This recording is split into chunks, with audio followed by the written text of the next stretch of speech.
시편 4편 7절 말씀부터 제가 봉독해 올리겠습니다. 주께서 내 마음에 두신 기쁨은 그들의 곡식과 새 포도주가 풍성할 때보다 더하니이다.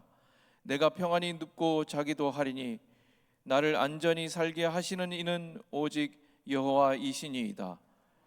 여호와는 나의 목자시니 내게 부족함이 없으리로다.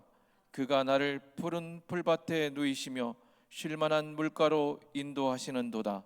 내 영혼을 소생시키시고 자기 이름을 위하여 의의 길로 인도하시는도다. 아멘.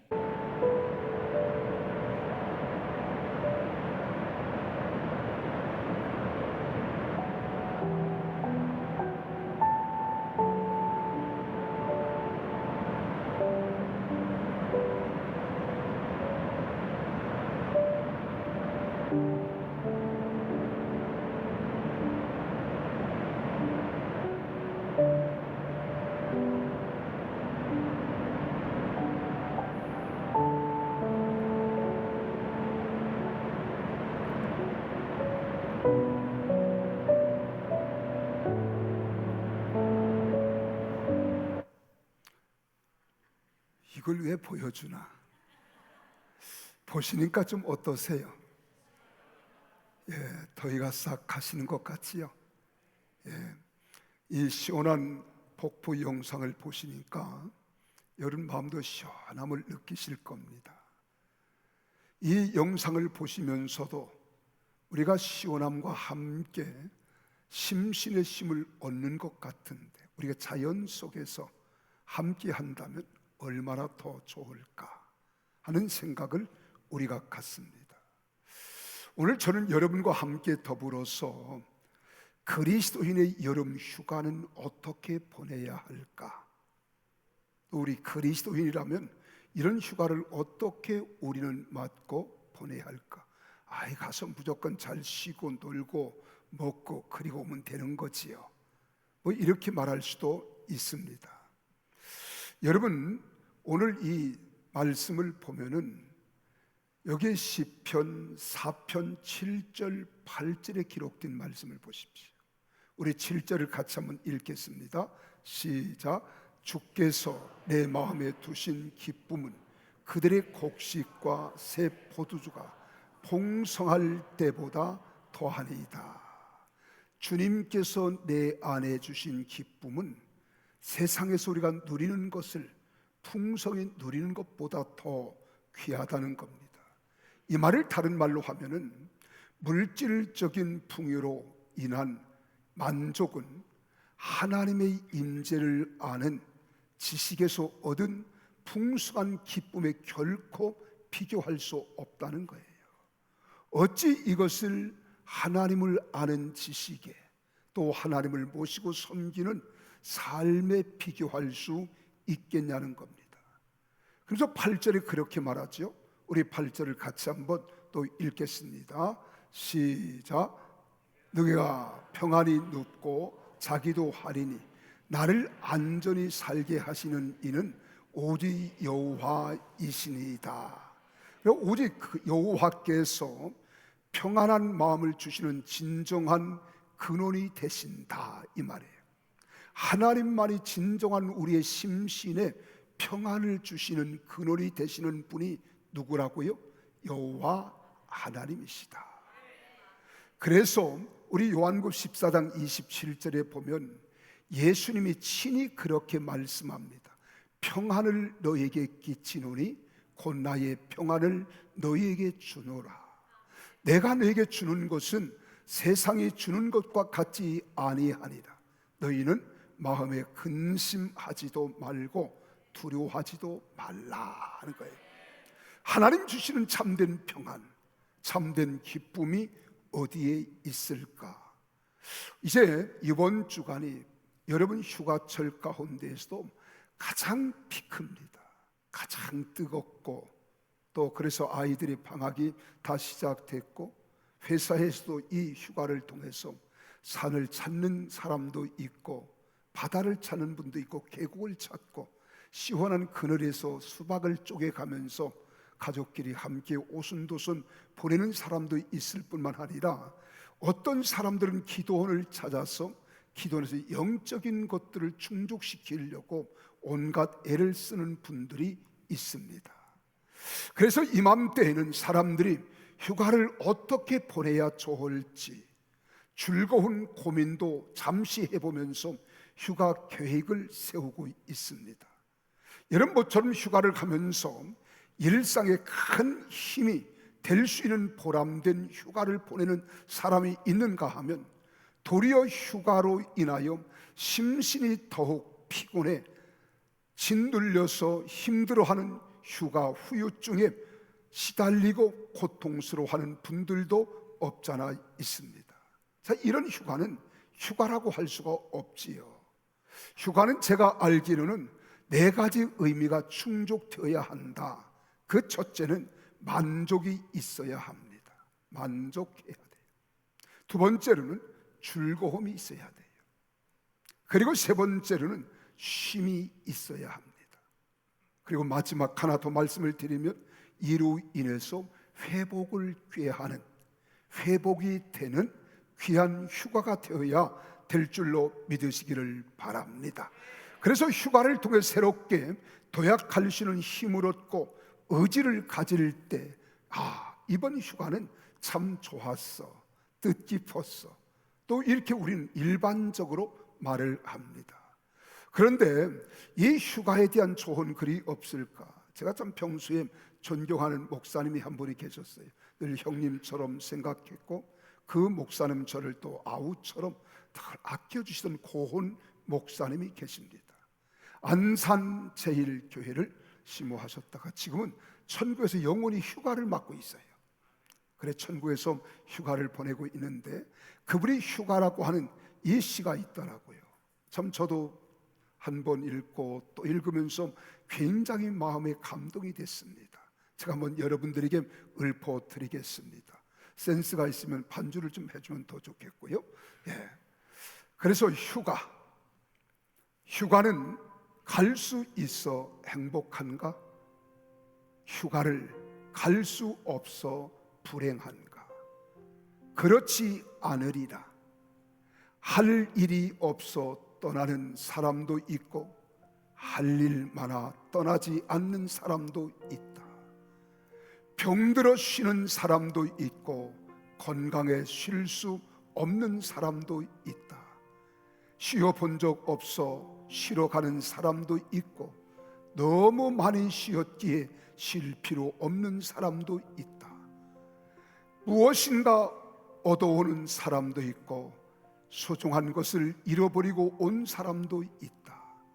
후회하려거든 아무것도 하지 말라. 인생은 체험이다.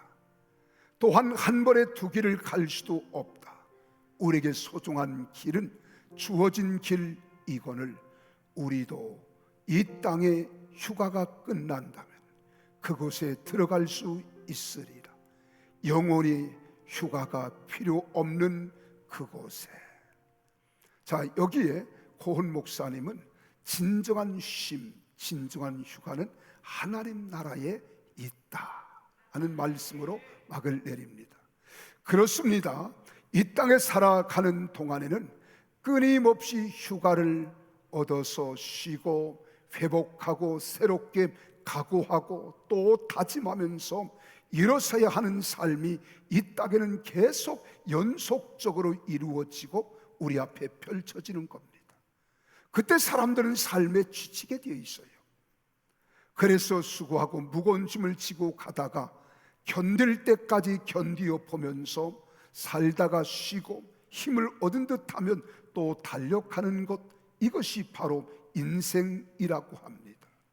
그래, 예수님께서는 이런 사실을 너무 잘 알고 계셨기 때문에 마태복음 11장 28절에서 30절에 기록된 말씀을 보면 수고하고 무거운 짐진 자들아 다 내게로 오라. 내가 너희를 쉬게 하리라. 나는 마음이 온유하고 겸손하니 나의 멍에를 메고 내게 배우라. 그리하면 너희 마음이 쉼을 얻으리니. 30절은 같이 한번 합니다. 시작. 이는 내 멍에는 쉽고 내 짐은 가벼움이라 하시니라.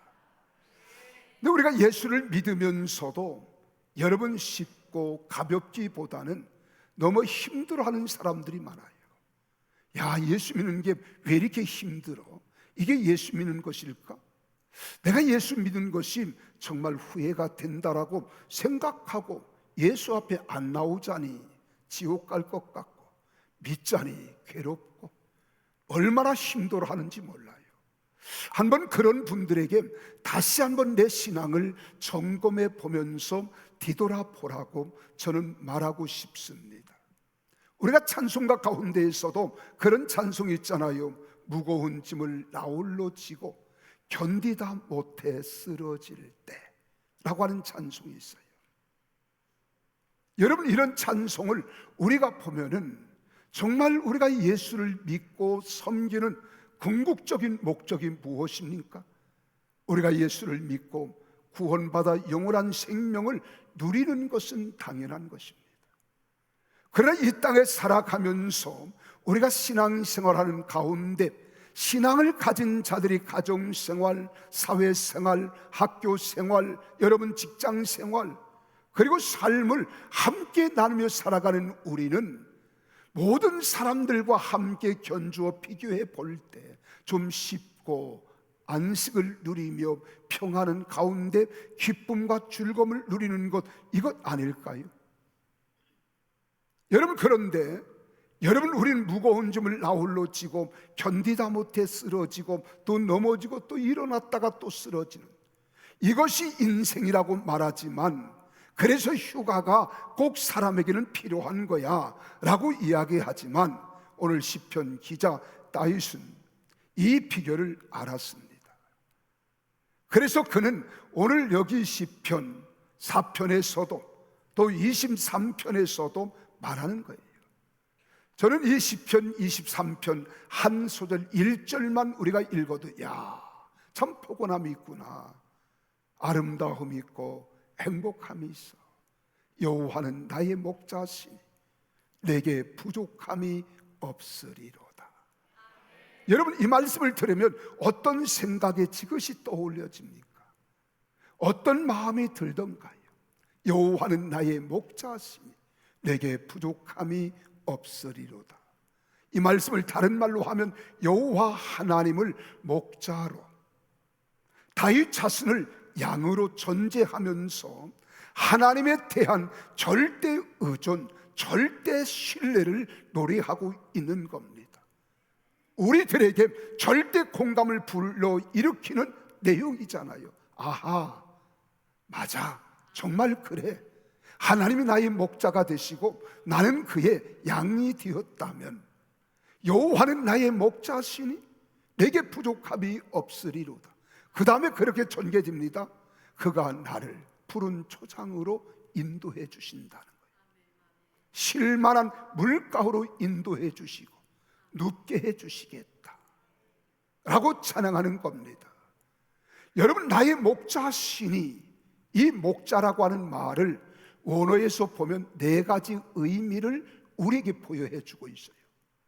마치 자식을 낳은 부모가 그 자녀가 장성할 때까지 어떻게 해야 합니까? 첫째는 철저히 모든 것들을 공급해 주고 싶어 해요. 그리고 두 번째는 보호해 주고 싶어 합니다. 세 번째는 바르게 양육하고 싶어 하는 거예요. 그리고 그를 인도하는 리더가 되고 싶어 하는 거예요. 근데 여기 목자라고 하는 말도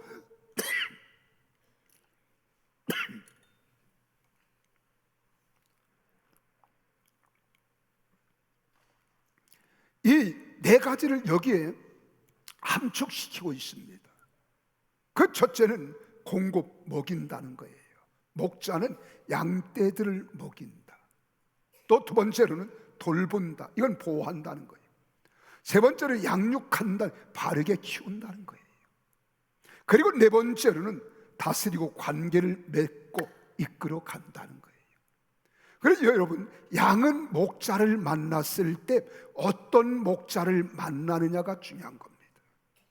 그래서 성경에 예수님께서도 목자 가운데는 선한 목자가 있고 싹군 목자도 있다고 예수님은 이를 말씀하고 있는 거예요. 하나님께서 세상에 있는 당신의 백성들을 다스리신다는 것은 목자가 양을 돌보고 다스리는 것과 같이 바로 자기 백성을 여러분 사자나 표범이나 곰이나 이런 더 무섭고 무서운 이런 무서운 맹수들로부터 잔인한 이 험악한 이들로부터 지켜내겠다는 겁니다. 근데 이 세상이 바로 그런 세상 아니에요. 세상은 정말로 사자보다도 호랑이보다도 더 무섭고 잔인한 험악한 세상에서 하나님은 우리의 영원한 목자가 되어주시고 우리의 복된 인생을 이끌어 가시며 채워주시겠다 하시는 분으로 여기서 묘사하는 겁니다. 하나님과 성도의 관계를 보세요. 바로 이 관계를 목자와 양 사이에 설정되어 있는 사랑과 믿음, 다스림과 순종의 관계를 하나님의 자비로움, 은혜로우심, 그리고 주되심을 쉽고도 분명하게 그러면서도 풍성하게 우리들에게 전달해 주고 있는 내용이 바로 본문입니다. 그러므로 우리로 하여금 이 험한 세상을 살아갈 때도 하나님은 우리에게 부족함이 없게 해 주시겠다는 약속인 줄로 믿으시기를 바랍니다. 여러분, 세상을 살아가는 동안에 가장 중요한 것이 무엇일까요? 내 인생의 미래를 약속하시고 이를 계획하시고 준비하시고 이끌어 가시는 그분을 만나는 거예요. 그분은 전지전능하신 분입니다. 천지를 만드신 창조주 하나님이십니다. 그분은 무에서 유를 창조하시며 안 되는 것을 되게 하시는 능력의 하나님이시기 때문에 내가 부족함이 없다고 노래하는 거예요. 여기서 내가 부족함이라고 하는 이 부족이라는 말을 보니까 모자란다, 결핍되다, 부족하다 이 말이더라고요. 그런데 없으리로다라고 하는 말은 가장 강한 의미를 지닌 부정어를 사용한 겁니다. 절대 아니다, 전혀 없다 이 말을 내게 부족함이 없다 하는 말은, 없으리로다 하는 말은 나에게 절대로 부족하게 하는 법이 없을 것이다 하는 거예요. 항상 충족하게 해주시고 만족하게 하시고 하나님을 찬양할 수 있도록 우리를 이끌어 가시겠다는 겁니다. 이 말씀은요, 여러분 간신히 부족할 정도에서 벗어났다는 의미가 아닙니다. 내가 부족함이 없으리다 라고 하는 말은 매우 넉넉하게 충족하여 부족함 없는 아무런 부족함과는 관계가 없다는 겁니다. 그래서 예수 안에 거하는 사람은 이런 넉넉한 삶, 풍요로운 삶, 기쁨을 넘치는 이런 삶을 살아가게 하겠다는 거예요. 그러므로 여호와 하나님을 목자로 하여 따를 때 우리에게 부족함이 없이 충족하며 넉넉한 상태가 영원히 지속될 것이라고 약속하시는데요, 여기 지속되는데 단순히 지속되는 게 아니에요. 사망의 음침한 골짜기를 우리가 간다 할지라도, 원수의 목전에 놓였다 할지라도 하나님은 어떤 상황에서도 우리를 넉넉하게 만족하게 풍족하게 해주시는 하나님이심을 믿으시기를 바랍니다. 그래서 여러분, 우리가 사절에 보면 사망의 음침한 골짜기라고 이렇게 말하고요, 5절에서는 원수의 목전에서, 이 표현들은 부정적이고 고통스러운 상황을 배제할 수 없다는 것입니다. 그러나 이런 상황이 온다 할지라도 하나님의 보호와 도우심이 완벽하여 충족할 것임을 말해주고 있는 거예요. 사랑하는 성도 여러분, 나는 여러분들이 어떤 상황에서 처할지, 또 하나님께서는 우리를 버려두지 않으시고 선한 목자와 같이 영혼과 삶을 지켜주셔서 의의 길로 인도해 주시고 여호와의 집에 영원히 거하게 하신다는 이 약속을 여러분 가슴 마음에 각인시키시기를 주의 이름으로 축복합니다. 그렇다면은 우리가 목자의 인도를 따라 가는 길에서 양들은 푸른 초장과 쉴만한 물가를 만난다는 거예요. 그러다 간혹 사막의 음침한 골짜기를 지나갈 때도 있다는 겁니다.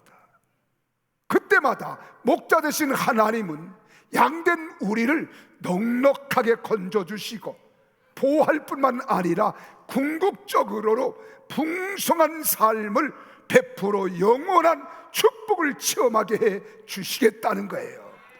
그리고 우리 하나님 앞에서 우리 신앙은 어떤 신앙이 돼야 되느냐? 체험하는 신앙이 돼야 돼요.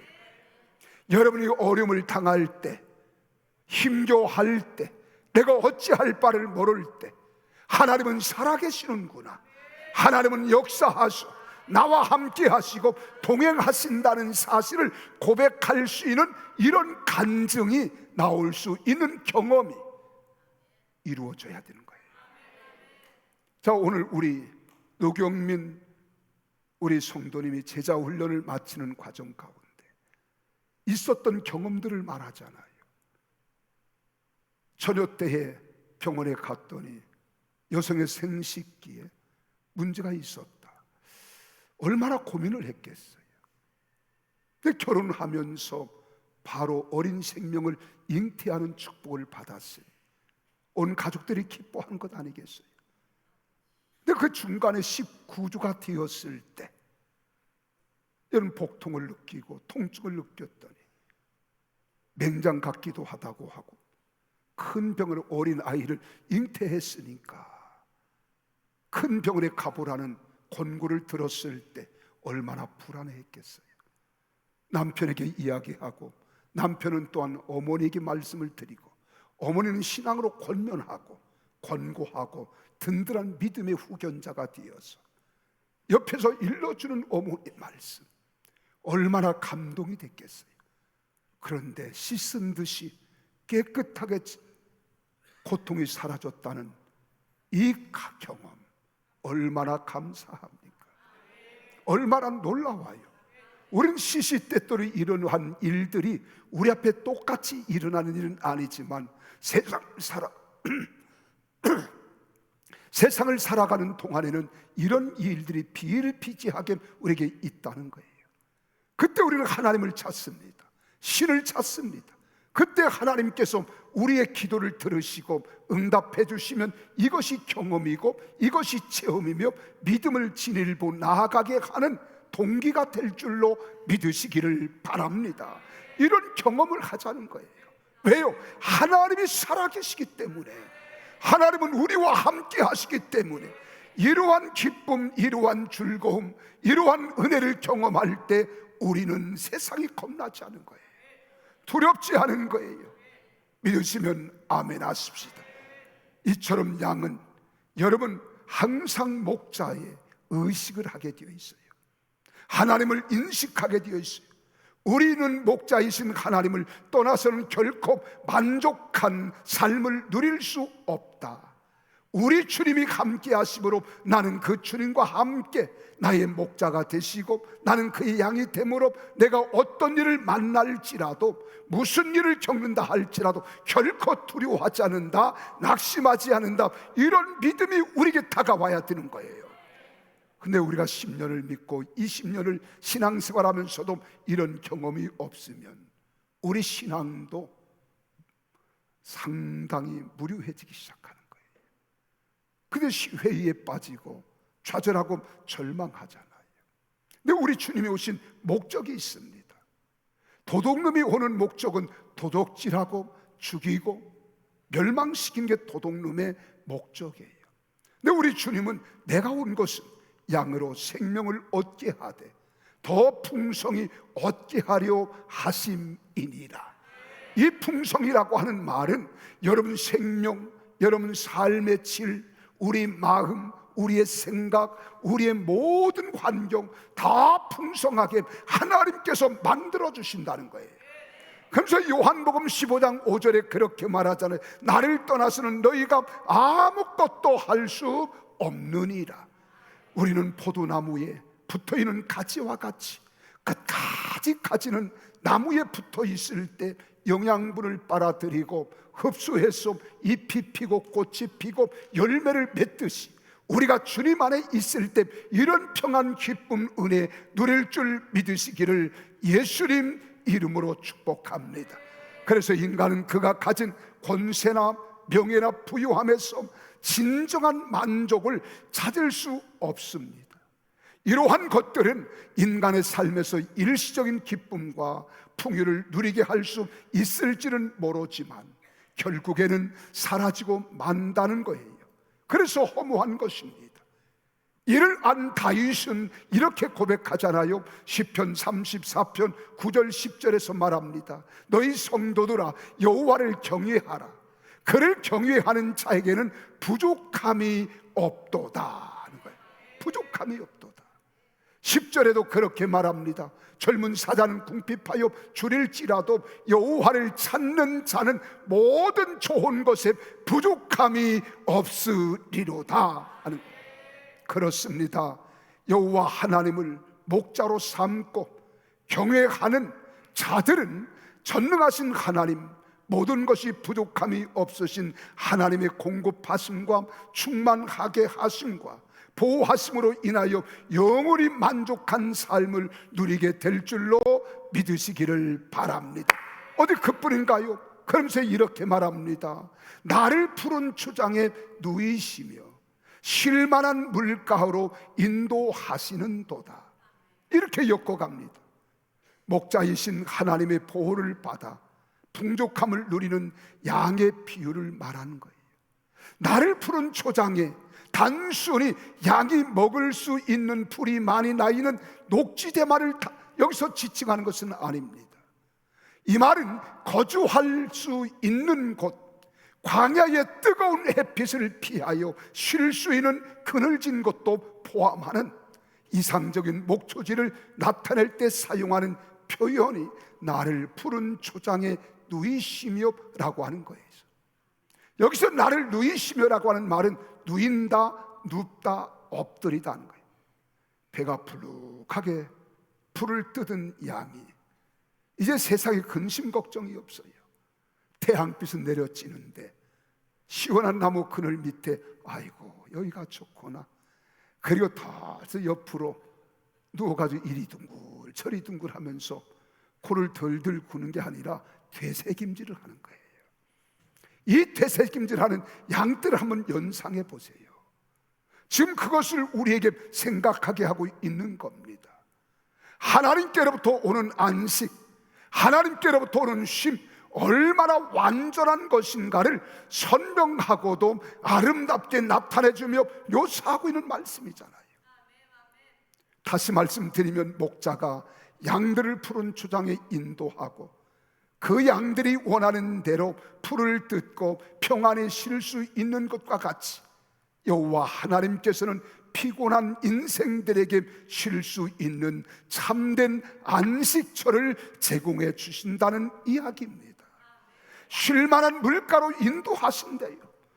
여러분, 우리가 먹고 배불리 그늘진 곳에서 쉼을 얻는 것만이 아니라 여러분 쉴 만한 물가라고 말하잖아요. 하나님이 나를 누이시는 곳이 목자가 양들의 휴식을 위해서 아무 곳이나 자리를 잡는 건 아닙니다. 가장 중요한 게 뭔 줄 아십니까? 적당한 곳, 좋은 것을 선택한다는 것입니다. 그것은 어딜까요? 양들을 쉬게 한다는 사실 앞에 기억해 보세요. 양들이 편안히 쉴 수 있다는 것은 자기를 해할 수 있는 싸나운 맹수들로부터 지켜 보호할 수 있는 안정된 곳을 이야기하는 겁니다. 안전한 곳. 여러분, 우리는 동물의 왕국을 저는 참 좋아해요. 이 동물의 왕국을 보면은 인생을 보는 것 같아요. 그런데 이들이 사나운 사자라 할지라도 곰이라 할지라도 항상 족수는 있는 법입니다. 근데 여유 있게 물 웅덩이를 찾아요. 그럼 물 웅덩이를 찾아가서 사주를 경계합니다. 혹시 나를 해할 자는 없을까? 그렇지 않고 자기 힘만 의지했다가 물에 가서 덥석 물을 마시기 시작할 때 눈만 땡그랗게 내놓고 쫙 오는 놈이 있잖아요. 악한 고기라는 거. 그래서 악어예요. 야구가 쫙 꼬리를 흔들지 않고 와요. 아무런 인식을 못하도록. 그리고서 물을 무심껏 마시는 이 싸나운 맹수라도 오다가 딱 잡아잖아요.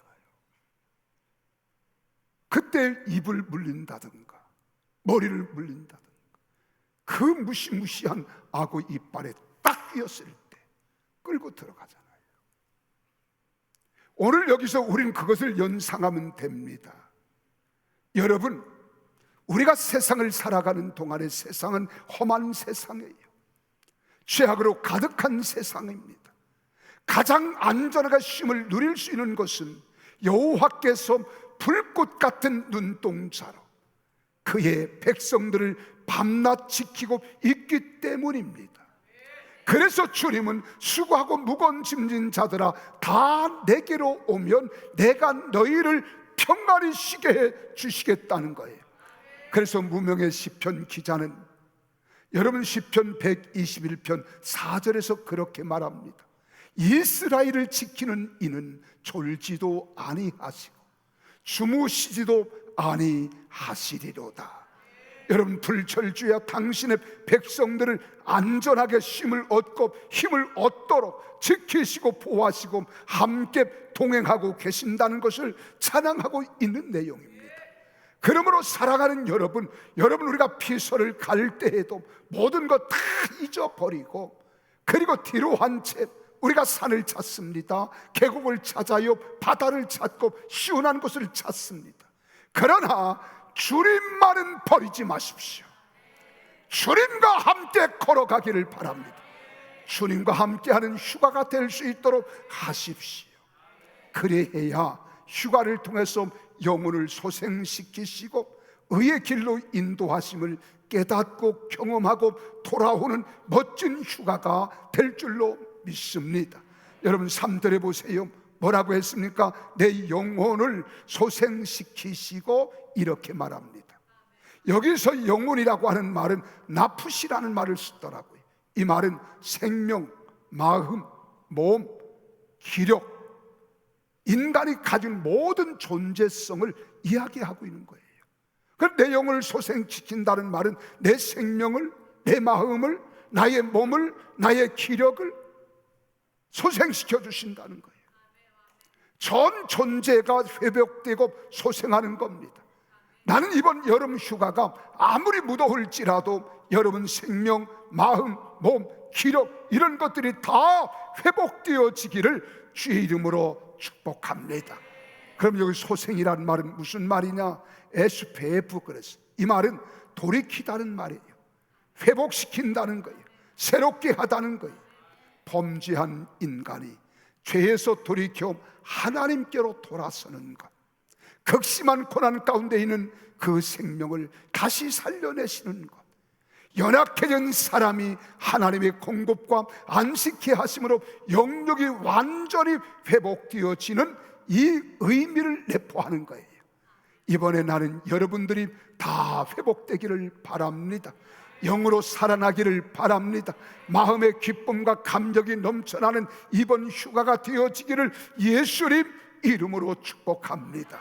이렇게 말하면 목사님 나는 휴가는 못 가요, 그런 분도 있을 거예요. 어쨌든 한 주간을 통해서 아니면 일생 삶을 통하여 언제나 주님과 함께하는 믿음을 통하여 회복하시기를 예수 이름으로 축복합니다. 그래서 에스겔서 37장을 보세요. 절망 가운데 있는 상황에 하나님의 사자가 에스겔을 데리고 골짜기로 갔습니다. 그리고 마른 뼈다귀들이 저기저기 줄비하게 널려 있는 것을 보고 여호와의 사자가 묻습니다. 에스겔아, 내가 무엇을 보느냐는 거예요. 마른 뼈다귀들입니다. 아주 말랐나이다. 희망이 없다는 말이에요. 근데 대뜸 질문합니다. 이것들이 살겠느냐? 주께서 아시나이다. 여러분, 오늘 우리도 마찬가지예요. 어떤 상황, 환경이 문제가 아닙니다. 하나님이 나와 함께 하시느냐, 하나님이 나를 돕는다는 사실을 인식하고 인정하며 그분을 의지하느냐, 나는 전능하신 하나님을 믿고 의지하는 여러분이 다 되시기를 예수님 이름으로 축원합니다. 그래서 여호와 하나님만을 나의 목자로 삼고 사는 자들만이 부족함이 없이 참된 인생의 즐거움을 얻을 것이며 만족을 누릴 줄 믿습니다. 영혼 깊은 곳에서부터 솟아나는 쉼과 평안과 기쁨을 통하여 전 인격이 회복되는 기회가 되어지기를 예수님 이름으로 축원합니다. 그리고 험한 세상에서 보호를 받고 인도를 받읍시다. 여호와 하나님을 나의 목자로 삼고 절대 의지하고 절대 신뢰하는 자만이 부족함이 없다는 사실을 깨달으십시다. 그리고 하나님과 동행하는 우리 모두 다 되어지기를 예수님 이름으로 축원합니다. 거기에 쉼이 있습니다. 평안이 있습니다. 감사가 있고 하나님의 은혜가 넘쳐날 줄 믿습니다. 기도하겠습니다.